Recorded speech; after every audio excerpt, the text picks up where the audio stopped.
We have a problem with child brides.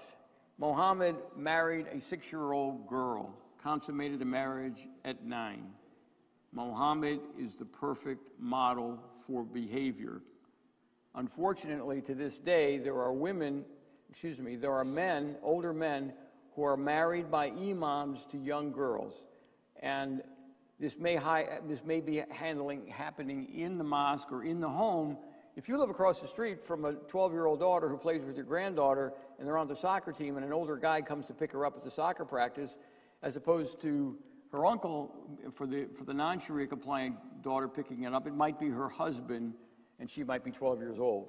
So this is sanctioned. This is not abnormal. This is not a crime. In America, we call it pedophilia. It is an absolute crime. And again, without training, are we prosecuting? Are we finding enough cases to keep people safe? And in my case, if I'm across the street from this, I don't think I'm safe, and I don't think my granddaughter's safe when she comes to visit me. The other side of this is forced marriages, not just shotgun kind of marriages. This is forced marriages where they're trying to solve a problem. If you have a young woman, and there's not going to be an honor killing, maybe you force her to marry, or you force her out of the country to take, quote, a vacation to the Middle East where she is married and she never returns. So these are marriages without consent. They're forced marriages. You cannot do that in America. And you cannot compel people to behave in this way. But of course, this is fully sanctioned because, again, women are property. The man who is the father owns an asset, the daughter, until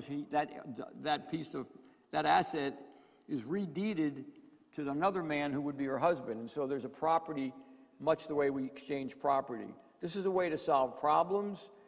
Somebody who's too westernized, we will force them to marry and either stay in America.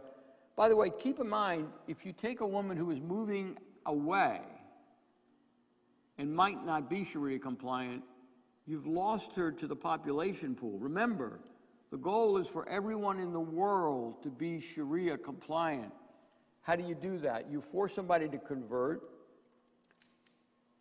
or you kill them, which is a 1,400-year story, or you allow them to live as a second-class citizen the way the Jews were allowed to live in the early days. The ones that were not killed had to pay a tax. But the other thing that you do, if you take a young girl who's being westernized, and you force her into a marriage, you pull her into the reproduction pool. Remember, a man can have 3 or 4 wives. They're creating more and more Sharia-compliant babies who grow up to be Sharia-compliant adults, and the cycle goes on. If the woman was to be westernized, she's outside of the pool. She's increasing the pool perhaps on the other side, which is a negative for the Sharia movement. So forced marriages are part of the program.